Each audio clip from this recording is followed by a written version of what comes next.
Hey there, welcome to Tour de Lafayette. I'm your host, Stephen Smith. I'm standing in front of St. Mary's Cathedral, the centerpiece of St. Mary's neighborhood.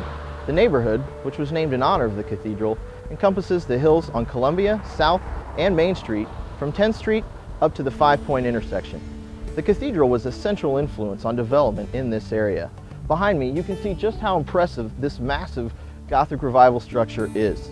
These elaborate front steps I'm walking up right now were actually not part of the original construction. Work has been ongoing even into the 21st century. An extensive interior renovation and addition of a gathering space and social hall was finished in 2001. Reverend George A. Hamilton saw the original construction of the church to its completion. After his death in 1875, he was buried in the church's basement. Now, rumor has it below the church there are a couple of graves down there. What can you tell us about that, those legends? One of the graves is Father Hamilton, and then the other grave is thought to be a companion of his, an Indian, that helped him with some of his early work at St. Mary's. I heard that Father Hamilton might have buried his friend down there without the congregation's knowledge. Is there truth to that? That is true. That's kind of a big question mark. That we know one of the graves is his, but the other one is kind of a question. So it's some of the St. Mary's folklore. It's folklore, that's right. Great. I'm speaking with Father Dan Gartland, the pastor here at St. Mary Cathedral. And Father Dan, how long have you been here? Actually, I'm a new pastor here. I just started July the 1st as the pastor.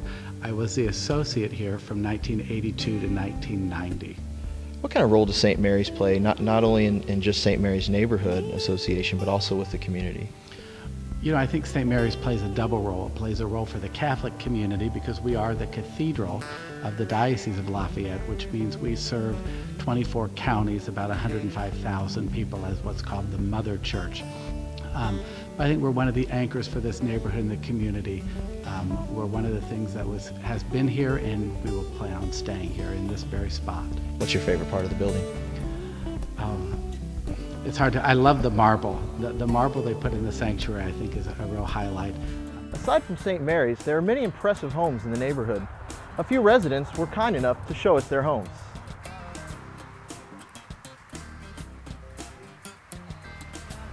Well, there's a lot of really wonderful, positive things about the neighborhood.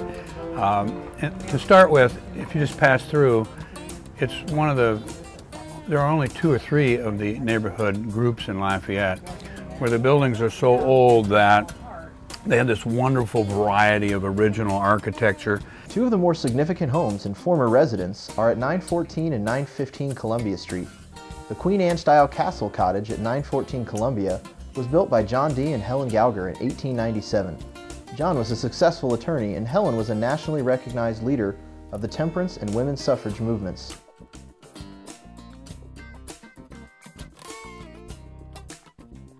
I moved in, first part of July, and I received an invitation from Randy Sheen, the then president, and it was a little invitation to attend their croquet match that was coming up. And he wrote on there, you know, feel free to dress in period dress if you'd like to. And I thought, oh gosh, these people are right up my alley because that's just the type of thing I like to do. So that was actually my first event, was attending the croquet match with 9th Street, and it was a lot of fun. So. We're here with Jane Turner, and Jane, if you would, could you tell us a little bit about how this began? About a decade ago, I thought our neighborhood needed a project that reflected the antiquity of our neighborhood, and so I thought, you know, we could do a croquet match, just a simple game that people used to play, and if we dressed up in Victorian attire that sort of matched our homes, this would be a fun thing to do. Now, Mary Fran, you were out there playing a little bit, and what was that experience like for you? Was that the first time you've participated, or have you done it in the past? This is definitely my rookie season, and I played like a rookie. It was challenging at times, a little frustrating, but mostly just fun. And Jim, what about you? What were your experiences out there playing today? Well, I'm a very competitive person, so I was taking it very seriously, and trying to have fun at the same time. It's great. Rounding out our tour of St. Mary's neighborhood is the historic 5 Points Fire Station Museum. The station opened in 1922, the final year horses were used by the fire department to pull the engines. And this cute dog standing next to me was actually used as a hitching post. I'm here with Doc Linville, a member of the Board of Directors for the historic Five Points Fire Station Museum. And I was wondering, Doc, would you be willing to show us around today? Sure will. Great. This is a 1924 Aaron's Fox fire truck. It's an old piston pump. It is owned by John Gams. He's in Turning, Lafayette, and he has a collection of fire trucks.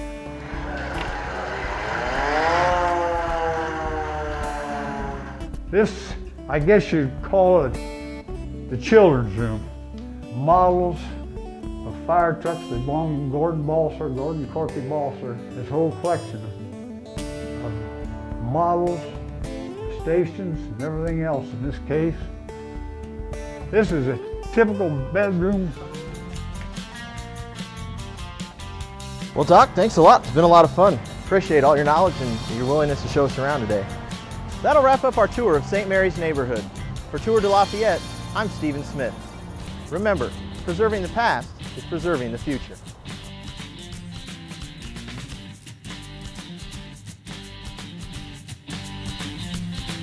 I was listening to the teacher just last week.